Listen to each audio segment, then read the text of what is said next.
Once upon a time, in a quiet village nestled between mountains and forests, there lived a wise old man named Elias.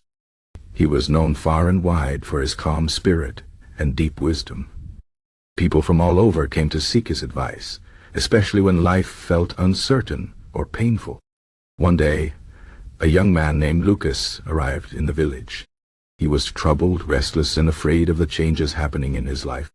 His parents had grown old, his friends had moved away, and nothing seemed to stay the same.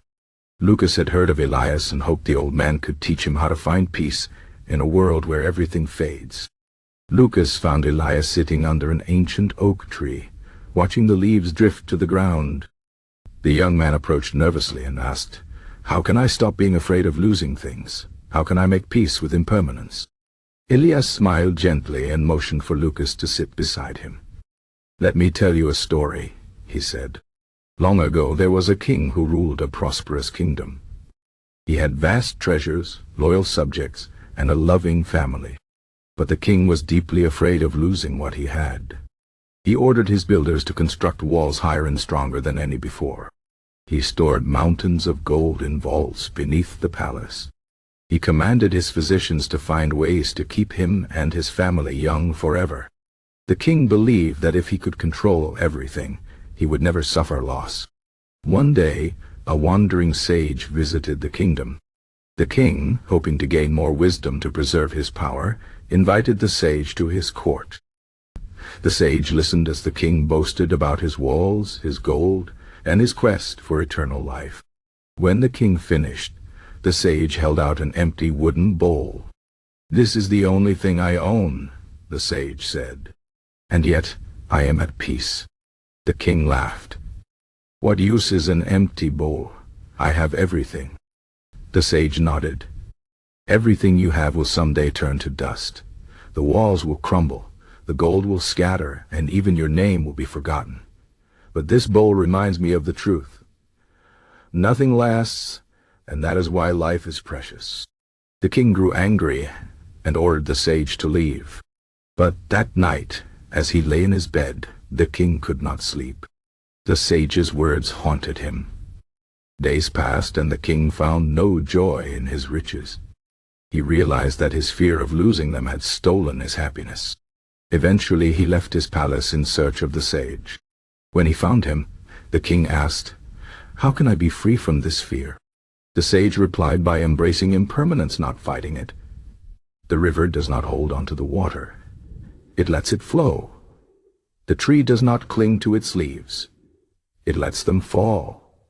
When you accept that all things pass, you stop fearing their loss and start cherishing their presence. Elias looked at Lucas. The king returned to his kingdom and ruled differently. He stopped hoarding gold, and instead shared it with his people. He stopped fearing death, and instead spent his days with gratitude. When his time came, he was at peace, knowing he had lived fully. Lucas frowned. "But how does that help me? I don't have a kingdom, but I still lose things I love." Elias nodded. "Impermanence is the nature of life. The sun rises and sets. Seasons change. People come and go. Fighting this truth only brings suffering. But when you accept it, you find freedom." Lucas thought of his aging parents and his scattered friends. "But it hurts," he whispered. "Yes," Elias said. "Grief is the price of love. But would you rather never love at all to avoid the pain?" Lucas shook his head. "Then honor the pain as proof of what mattered to you," Elias continued. "And remember that just as joy does not last forever, neither does sorrow. Everything changes, even suffering." For months, Lucas stayed in the village, learning from Elias. He watched the trees lose their leaves in autumn and bloom again in spring.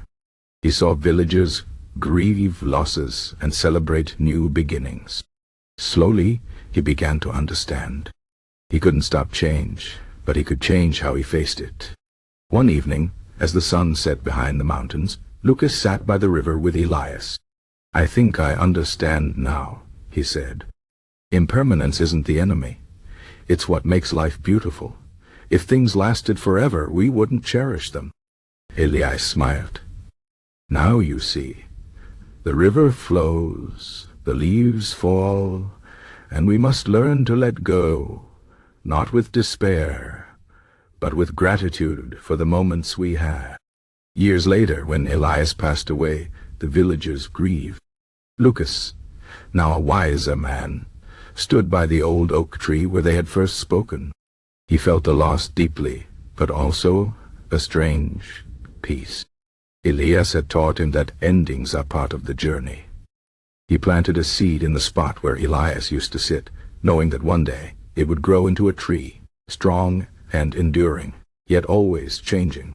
And so Lucas lived, not by clinging to what was, but by embracing what is and what will be. He learned that making peace with impermanence is not about giving up, but about holding life lightly, like the sage's empty bowl, open and ready for whatever comes next. The end.